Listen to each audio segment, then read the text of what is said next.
Hello बच्चों, कैसे हो? Welcome to Alpha Institute. मेरा नाम प्रीतेश सर है। मैं आपको फिजिक्स पढ़ाता हूँ। आज हम चैप्टर नंबर 12 एटम शुरू करने जा रहे हैं।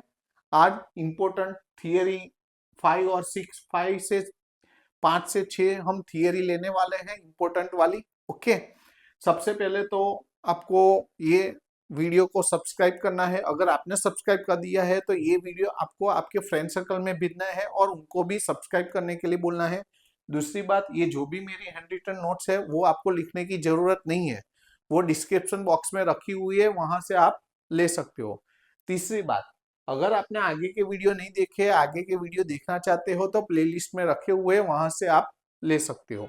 और सबसे इंपॉर्टेंट बात, अगर आपको वीडियो अच्छा लगे तो आपको कमेंट और लाइक जरूर जरूर जरूर करना है। ओके, चलो हम थियरी शुरू करते हैं। Chapter number 12 atoms. Explain plum pudding model and planetary model of atom. ये प्लेनेटरी मॉडल ऑफ एटम क्या है? प्लेनेटरी मॉडल यानी जैसे सन सेंटर में है और सब प्लेनेट से वो उसके आसपास परिक्रमा करते हैं ना, रोटेशन करते हैं, वैसे ही सेंटर में न्यूक्लियस होता है। एटम के अंदर सेंटर में न्यूक्लियस होता है, उसके अंदर प्रोटॉन्स होते हैं, ओके, पॉजिटिव चार्ज। और उसके अराउंड रोटेशन में, ऑर्बिट में कौन घूमता है? इलेक्ट्रॉन्स। ओके, तो उसको हम प्लेनेटरी मॉडल, प्लेनेट भी ऐसे ही करता है ना, बीच में सेंटर में सन होता है और उसके आसपास प्लैनेट्स घूमते हैं, वैसे ही एटम्स में सेंटर में पॉजिटिव चार्ज होता है और नेगेटिव चार्ज यानी इलेक्ट्रॉन्स उसके आसपास घूमते हैं। ओके, तो उसको हम प्लेनेटरी मॉडल कहते हैं। प्लम पुडिंग मॉडल क्या है? प्लम पुडिंग मॉडल में ऐसा है कि सेंटर में इलेक्ट्रॉन है और पॉजिटिव चार्ज है, पूरे एटम में डिस्ट्रीब्यूट हुए, ऐसे ऐसे कहा गया है। यानी ये जो प्लम पुडिंग मॉडल है वो फेल हो गया है, लेकिन हमें पूछे तो ऐसा लिखना है। ओके, तो देखो वही लिखा है। Explain plum pudding model and planetary model of atom. First model of atom was proposed by J.J. Thomson. According to this model, the positive charge of the atom is uniformly distributed. वो ऐसा बोल रहे हैं, हमें तो पता है कि पॉजिटिव चार्ज कहाँ होते हैं? न्यूक्लियस में होते हैं। लेकिन पहले जो फाइंड आउट इसने किया तो तब उसने ऐसा कहा कि पॉजिटिव चार्ज पूरे एटम में इक्वली डिस्ट्रीब्यूटेड है। वो गलत ही है, लेकिन उस टाइम उसने ऐसा फाइंड आउट किया था। Throughout the volume of the atom, पूरे एटम के पूरे वॉल्यूम में, and negatively charge electrons are embedded in it like seeds in a watermelon. Watermelon में कैसे सीड्स सेंटर में ऑलमोस्ट होते हैं, वैसे ही होते हैं, which is called plum pudding model of an atom. अब उसके बाद ये तो गलत हो गया, बाद में सही किसने फाइंड आउट किया? रुथरफोर्ड। उसने क्या, कौन सा मॉडल फाइंड किया? प्लेनेटरी मॉडल, अदरवाइज उसको न्यूक्लियर मॉडल भी बोल सकते हैं, क्योंकि सेंटर में न्यूक्लियस होता है ना, इसलिए। उसने क्या फाइंड आउट किया कि Rutherford found planetary model of an atom. According this, the entire positive charge and the most of the mass of an atom is concentrated in a small volume which is called nucleus. उसने ऐसा कहा कि almost सब जो मास होता है, मास का almost जो मास होता है उसका बड़ा हिस्सा सेंटर में होते हैं, सेंटर में होता है, और पॉजिटिव चार्ज भी सेंटर में होता है, और इलेक्ट्रॉन कहाँ घूमते हैं? उसके आसपास। देखो, with electrons revolving around the nucleus just as planets revolve around the sun. जैसे प्लैनेट सन के अराउंड रिवॉल्व होते हैं वैसे ही। It is called nuclear model of an atom. Okay, ये क्लियर हो गया। उसके बाद देखो, describe Geiger Marsden scattering experiment. आपको ये गाइगर और मार्सडन दो अलग अलग साइंटिस्ट है, दोनों ने मिलके स्कैटरिंग यानी उसका फैलना एक्सपेरिमेंट। तो यहां पर देखो, यहां पर क्या है? यहां पर बिस्मथ है, उसका एटॉमिक नंबर 83 है, उसका मास नंबर है 214। ओके, ये क्या है? Source of particles. इसमें से अल्फा पार्टिकल्स बाहर निकलते हैं। ये क्या है? लेड ब्रिक्स है, उसमें से अल्फा पार्टिकल्स, यहाँ उसका बीम आता है। बीम में कितने पार्टिकल्स होते हैं? 5.5 मिलियन इलेक्ट्रोवोल्ट उसकी ऊर्जा इतनी ऊर्जा वाले अल्फा पार्टिकल्स यहाँ से पास होते हैं।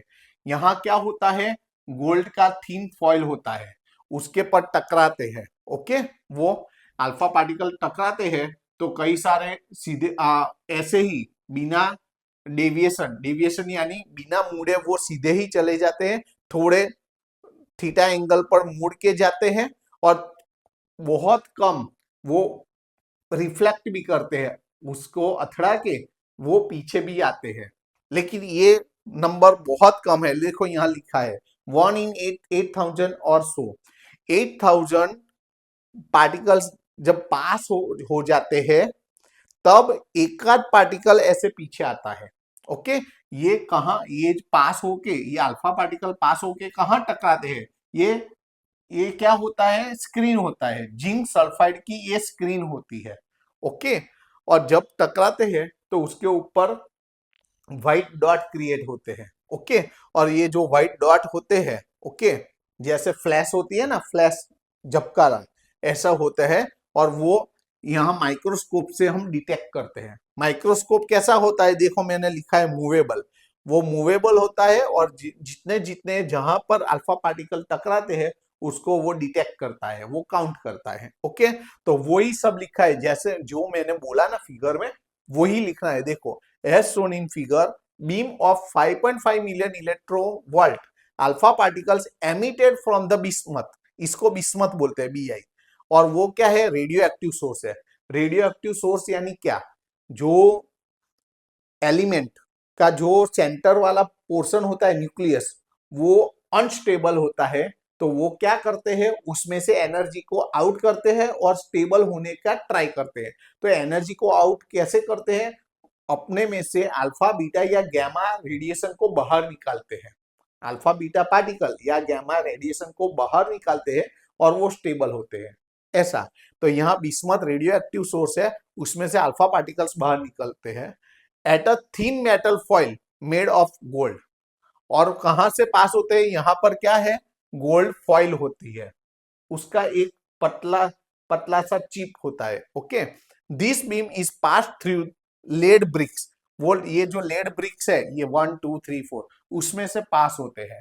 The thickness of the foil is, ये जो फॉइल है उसकी थिकनेस 2.1 इंटू 10⁻⁻⁷ मीटर जितनी होती है।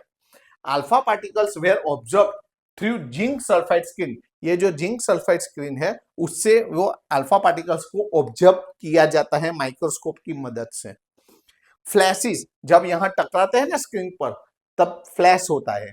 जब हम फोटो स्टूडियो में फोटो पढ़ाते हैं तो कैसा फ्लैश होता है, ऐसा। तो flashes are created by scattered alpha particles, scattered यानी जो डेविएशन अलग अलग डायरेक्शन में जो जाते हैं ना, उसको हम स्कैटर्ड बोलते हैं, scattered alpha particles which is viewed through a microscope. This apparatus, ये जो साधन है, is placed in chamber having vacuum inside, अंदर इनसाइड क्या होता है, वैक्यूम होता है, उसके अंदर ये रखा जाता है। ये इसको हमें कैंसिल करना पड़ेगा ना। ओके, तो समझ आ गया। ओके, उसके बाद तीसरी theory, discuss the experimental results of Geiger Marsden particle scattering. Geiger और मार्सडन ने जो पार्टिकल स्कैटरिंग का जो एक्सपेरिमेंट किया, ओके, तो उसके ऊपर क्या क्या डिस्कस की। तो यहाँ पर उन लोगों ने क्या किया, एक ग्राफ बनाया, यहाँ पर कितने एंगल पर स्कैटरिंग है वो एंगल है, और यहाँ पर नंबर ऑफ स्कैटर पार्टिकल्स है। ओके, उसका ग्राफ ऐसा है। अब देखो ग्राफ में एक तो कंटिन्यूअस ग्राफ भी है और डॉट डॉट डॉट भी है। तो डॉट क्या दर्शाते हैं और कंटिन्यूअस ग्राफ क्या दर्शाते हैं, दोनों हमें लिखना है। देखो, the dots, dots represent the data points, उससे हमें डाटा मिलता है, डाटा यानी इंफॉर्मेशन मिलती है। ओके, वो रेडियो एक्टिव एलिमेंट और अल्फा पार्टिकल के बारे में। The dots represent the data points and the solid curve, ये जो कंटिन्यूअस कर्व है उसको हम सॉलिड कर्व बोलते हैं। Solid curve represent the theoretical prediction that the atom has positively charge nucleus, atom को पॉजिटिवली चार्ज न्यूक्लियस है, ऐसा जो प्रेडिक्शन है ये कर्व पर से हम निकाल सकते हैं। ओके, दूसरा many of alpha particles pass through the foil. हमने आगे देख लिया एक्सपेरिमेंट में कि ऑलमोस्ट बहुत सारे तो सीधा वो बिना डेविएशन, बिना टर्न हुए पास हो जाते हैं। Many of alpha particles pass through the foil, that means they do not suffer any collision. वो कोई भी कोलाइजन को एक्सपीरियंस नहीं करते हैं, वो किसी को टकराते नहीं है, सीधे सीधा वो पास हो जाते हैं। Only about 0.14% of the incident alpha particles scattered. जितने पार्टिकल्स, अल्फा पार्टिकल्स इंसिडेंट होते हैं उसमें से 0.14% स्कैटर होते हैं। स्कैटर यानी अलग अलग डिरेक्शन में जाते हैं by more than 1 degree, 1 degree से ज्यादा डेविएशन होता है उसका। ओके, एंड अबाउट 1 in 8,000, 8,000 में से एक रिफ्लेक्ट होता है। अभी हमने ग्राफ में देखा था ना, deflect by more than 90 degree, 90 degree से ज्यादा डिफ्लेक्शन 8,000 अल्फा पार्टिकल पास हो जाए तब एक आध ऐसा अल्फा पार्टिकल भी ऐसा होता है जो रिफ्लेक्ट करता है, अदरवाइज मोर देन 90 डिग्री से वो डेविएशन होता है। Okay, to deflect the alpha particle backwards, उसको पीछे आने के लिए to deflect the alpha particle backward it must experience a large repulsive force. अगर उसको पीछे आना है, जो आते हैं ना 8,000 में से एक आध आता है पीछे, तो उसको बहुत सारा रिपल्सिव फोर्स एक्सपीरियंस होना चाहिए। जो वो रिपल्सिव फोर्स एक्सपीरियंस करेगा, फील करेगा, तभी वो पीछे की साइड वो आएगा। ओके, तो ये हो गई इसकी थियरी। उसके बाद चौथी वाली, explain Rutherford's argument for scattered alpha particle. जो अल्फा पार्टिकल स्कैटर्ड होते हैं उसके ऊपर रुथरफोर्ड ने कौन सी आर्ग्यूमेंट की?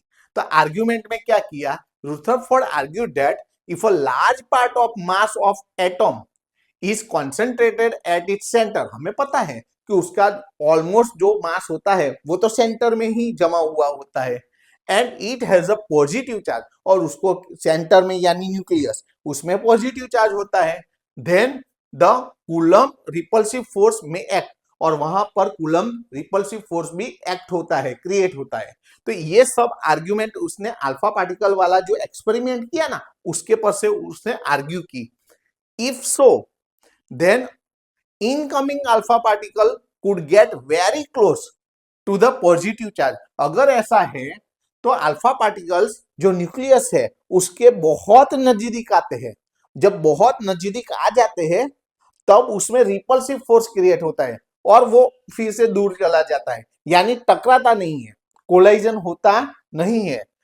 If so then incoming alpha particle could get very close to the positive charge without penetrating, penetrating यानी कोलाइजन नहीं करते हैं, ये उसमें से पास नहीं हो जाते हैं, and it will be deflected, और वो अलग डायरेक्शन में चले जाते हैं। Okay, this argument supported the hypothesis of the nuclear atom. ये जो न्यूक्लियर एटम की हाइपोथेसिस यानी एक एजम्पशन, उसकी एक जो एजम्पशन है उसको फॉलो करती है, उसको सपोर्ट करती है, यानी उसके अकॉर्डिंग ये सही है। Okay, this is why Rutherford is credited with discovery of nucleus. इसीलिए न्यूक्लियस का डिस्कवरी ये रुथरफोर्ड ने किया, इसका उसको जो श्रेय है वो उसको जाता है, यानी न्यूक्लियस को उसने फाइंड किया ऐसा बोला जाता है। ही आर्ग्यूड दैट, उसने ये भी आर्ग्यू किया, electron is short distance from the nucleus. Electron होते हैं वो न्यूक्लियस से शॉर्ट डिस्टेंस में होते हैं। As the planets orbit the sun, जैसे सन की अराउंड जो ऑर्बिट्स होती है उसमें प्लैनेट मूव होते हैं ना, वैसे ही electrons will orbit around the nucleus. Electrons भी जो न्यूक्लियस के अराउंड जो ऑर्बिट्स होते हैं उसमें रिवॉल्व करते हैं, मूव करते हैं in a fix orbit. Okay, Rutherford suggested the size of nucleus, उसने तो न्यूक्लियस की साइज भी उसका अंदाज लगा दिया, और कितना लगाया, 10⁻15 to 10⁻14 metre, and from the kinetic theory, किसका यूज करके, काइनेटिक थियरी का यूज करके जो न्यूक्लियस होता है उसकी साइज कितनी होती है, 10⁻15 to 10⁻14 metre. And the size of atom, atom की पहले न्यूक्लियस की साइज निकाली, उसके बाद एटम की, और वो कितनी 10⁻10 मीटर। यानी ये जो न्यूक्लियस है उससे 10,000 टाइम्स, 10,000 टू 1 लाख टाइम्स ज्यादा होती है। न्यूक्लियस से जो एटम होता है उसका वॉल्यूम, उसकी साइज 10,000 टाइम्स या 1 लाख टाइम्स होती है। तो ये सब उसने आर्ग्यू किया था। ओके, उसके बाद explain Rutherford's explanation for scattered alpha particles. जो स्कैटर्ड अल्फा पार्टिकल्स है उसने कैसे एक्सप्लेन किया। ओके, तो बहुत ध्यान से क्वेश्चन पढ़ना, सभी एक दूसरे में मिक्स ना हो जाए, वो ध्यान रखना है। Since gold foil is very thin, देखो आज सभी सब में वो गाइगर मार्शलन वाला जो अल्फा पार्टिकल का एक्सपेरिमेंट है उसकी ही डिस्कस होती है। तो कैसे क्वेश्चन आते हैं उसके अकॉर्डिंग हमें आंसर लिखना है। Since gold foil is very thin, हमने देखा जो गोल्ड फॉइल है वो वेरी थिन होती है, alpha particles will not suffer more than one scattering. तो वहां पर वो एक से ज्यादा कोई भी जो अल्फा पार्टिकल है कोई एक ही डायरेक्शन में स्कैटरिंग होता है। ओके, उससे the nucleus of gold is 50 times heavier than the alpha particles. जो गोल्ड होता है वो अल्फा पार्टिकल से 50 टाइम्स भारी होता है। So it is stationary through out the scattering process. जब भी स्कैटरिंग प्रोसेस होती है तब वो जो गोल्ड फॉइल है वो स्टेशनरी रहती है, वो भारी है ना, इसलिए उसमें कोई फर्क आता नहीं है। Alpha particles are the nuclei of helium. हम अल्फा पार्टिकल किसको बोलते हैं, जो हीलियम जो पार्टिकल है 2He4 हम जिसको बोलते हैं ना, वही अल्फा पार्टिकल्स है। So it's charge is 2e। तो 2He4 एटॉमिक नंबर 2 है, यानी अंदर 2 इलेक्ट्रॉन है, यानी उसका चार्ज 2e है। ऐसे ही charge of nuclear of gold, gold का जो चार्ज है उसको जेड ही बोलते हैं। यहाँ जेड यानी एटॉमिक नंबर, तो गोल्ड के लिए जेड कितना है 79 है एटॉमिक नंबर, तो 79e हम बोल सकते हैं। Okay, by using Newton second law, Newton का मोशन का second law, by using Newton second law of motion and Coulomb's law we can calculate the trajectory of alpha particles. Alpha particles की trajectory, trajectory यानी उसका motion का path हम decide कर सकते हैं किसका किसका यूज करके, Coulomb's law and Newton second law of motion. Coulomb's law यानी हम पहले चैप्टर में पढ़ चुके हैं। यहाँ Coulomb's force will be according Coulomb force F is equal to K Q1 Q2 upon R square. K यानी 1/4 Q1 यानी हीलियम का चार्ज 2e, देखो, और गोल्ड Q2 यानी न्यूक्लियाई ऑफ गोल्ड का charge Ze upon R square, K Q1 Q2 upon R square. Means distance between, देखो ये जो फोर्स लगता है वो किसके, means distance between alpha particle and nucleus. Okay, ये जो फोर्स लगता है वो न्यूक्लियस और अल्फा पार्टिकल के बीच का जो डिस्टेंस होता है उसमें लगता है। This force various continuously with the displacement of the alpha particle. Alpha particles जैसे डिस्प्लेस करता है उसके साथ साथ ये फोर्स भी वेरीज यानी चेंज होता रहता है। ओके, तो ये सब उसका एक्सप्लेनेशन था स्कैटरिंग अल्फा पार्टिकल्स के बारे में। ओके, चलो उसके बाद ये आईएमपी है, देखो ये इंपॉर्टेंट वाली थियरी है, मेरे तरफ से 100% ये तैयार रखना।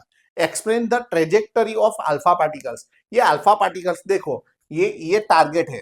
ओके, यहां से अल्फा पार्टिकल्स आते हैं, टारगेट के नजदीक आते हैं और वो यहाँ पर डिविएट, यहाँ पर और ये सब अलग अलग डायरेक्शन में स्कैटरिंग होते हैं, फैल जाते हैं। तो ये बताया है। अब ये जो सबसे निचली वाली लाइन है वो इनिशियल वेलोसिटी वेक्टर बोलते हैं। इनिशियल वेलोसिटी वेक्टर और उसकी मोशन का जो पाथ है उसके बीच का जो डिस्टेंस होता है सबके लिए अलग अलग। यहाँ पर ये एरो के लिए इतना बी होगा, सेकंड लाइन के लिए इतना बी होगा, थर्ड लाइन के लिए इतना, फोर्थ लाइन के लिए इतना बी होगा। देखो यहाँ बताया, उसको बी बोलते हैं। बी क्या है, बी जो बी है, बी को क्या बोलते हैं, इंपैक्ट पैरामीटर। बी को क्या बोलते हैं, इंपैक्ट पैरामीटर। देखो here b is impact parameter. B means perpendicular distance, b का मतलब क्या है, ये परपेंडिकुलर डिस्टेंस है, किसके किसके बीच का, ये इनिशियल वेलोसिटी और ये अल्फा पार्टिकल्स का पाथ, दोनों के बीच का। B means perpendicular distance between initial velocity vector of the alpha particle and the center of the nucleus. Center of the nucleus और जो इनिशियल वेलोसिटी वेक्टर है, दोनों के बीच का परपेंडिकुलर डिस्टेंस है, उसको हम B बोलते हैं, B को हम इम्पैक्ट पैरामीटर बोलते हैं। The trajectory of alpha particle depends on the B की जो वैल्यू है उसके ऊपर उसका ट्रेजेक्टरी, जो पाथ होता है मोशन का पाथ, वो उसके ऊपर डिपेंड करता है। कैसे डिपेंड करता है, b are different in given beam, यहाँ पर जो बीम है सब वो बीम में अलग अलग रेस होते हैं, सभी रेस का बी कैसा होता है, डिफरेंट होता है। तो स्कैटरिंग भी कितना कैसा होता है, डिफरेंट डायरेक्शन में, बी की वैल्यू डिफरेंट होती है तो स्कैटरिंग भी अलग अलग डायरेक्शन में होती है। अब बी की वैल्यू, अब देखो यहाँ पर अगर यहाँ पर डेविएशन कितना वो घूमता है, ओके, कितना डेविएशन आता है, सीधे सीधा वो पास नहीं होता है, कितना घूमता है, ओके, तो उसको थीटा बोलते हैं। अगर थीटा इक्वल टू पाई है तो क्या होता है, अगर थीटा नियरली इक्वल टू 0 है तो क्या होता है, अगर theta is nearly equal to pi, that means alpha particle rebound, पीछे आता है, rebound back at the time b is minimum. जब थीटा की वैल्यू पाई होती है तो बी मिनिमम होता है और जो अल्फा पार्टिकल है रिबाउंड होता है, उतना याद रखना है। और स्कैटरिंग बहुत लार्ज होता है। जब थीटा की वैल्यू 0 होती है, इसका मतलब कि वहां स्कैटरिंग होता ही नहीं है, अलग अलग डायरेक्शन में पार्टिकल जाते ही नहीं है और बी की वैल्यू बहुत लार्ज हो जाती है, okay. This means that the mass of, इसके ऊपर से क्या कंक्लूजन निकलता है, तो this means that the mass of atom is concentrated in a small volume, यानी न्यूक्लियस, जो जो मास ऑफ एटॉम है वो कहां पर होते हैं, न्यूक्लियस में, सेंटर पोर्शन में होते हैं, ओके। चलो ये लास्ट वाला नहीं, ये ओके। तो ये सब थियरी इंपॉर्टेंट है, दूसरे पीरियड में आधी, ऑलमोस्ट आधी हो गई, दूसरी जो बाकी है मैं अलग दूसरे लेक्चर में ले लूंगा, ओके। लेकिन जैसे मैंने बोला, आपको अगर वीडियो अच्छा लगा है तो लाइक और कमेंट जरूर जरूर जरूर करना है, ओके। तो नेक्स्ट लेक्चर में मिलते हैं, टाटा बाय, सी यू।